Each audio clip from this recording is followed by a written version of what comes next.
L'aide publique au développement est absolument essentielle, d'abord parce qu'elle est la manifestation de la solidarité entre États, et cette manifestation de la solidarité entre États est d'autant plus importante aujourd'hui qu'un certain nombre de pays, en particulier les PMA, ont besoin justement qu'on leur tende la main pour atteindre les objectifs du développement durable que nous allons adopter.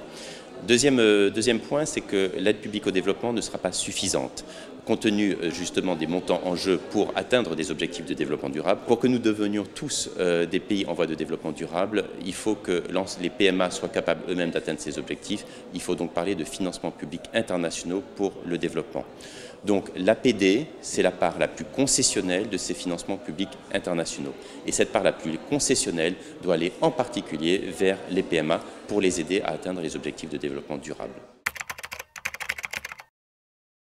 Il s'agit de l'objectif de développement durable numéro 13, qui est court, qui est bref, car il ne doit pas empiéter sur les négociations climat, qui ont leur propre logique. Cet objectif est extrêmement important, puisque politiquement, dans l'agenda post-2015 du développement durable, il dit que sans objectif de développement climatique, on ne sera pas dans un agenda du développement durable. Donc il y a un objectif dédié qui dit qu'il faut soutenir le résultat qui sera atteint à la COP21 à Paris en décembre.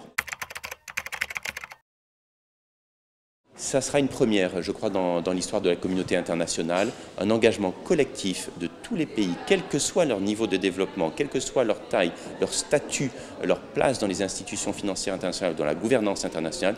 Tous ces pays vont reconnaître qu'ils sont identiques, ils sont des pays en voie de développement durable. Ce qui veut dire qu'il y aura une cohérence à avoir, à la fois en termes de politique extérieure de coopération au développement, mais également de logique de cohérence de politique interne. Il va y avoir un gros travail de la part de tous les pays et des pays développés d'ailleurs, dans un travail interministériel, en travail avec la société civile, les régions, les collectivités locales, le secteur privé, pour que les politiques appliquées nationalement soient des politiques qui soient cohérentes en termes de développement durable, climat, sécurité sociale, pauvreté, agriculture, résilience, etc. Ce que nous allons demander et essayer de soutenir dans les pays en voie de développement, nous allons devoir le faire nous-mêmes et en rendre compte.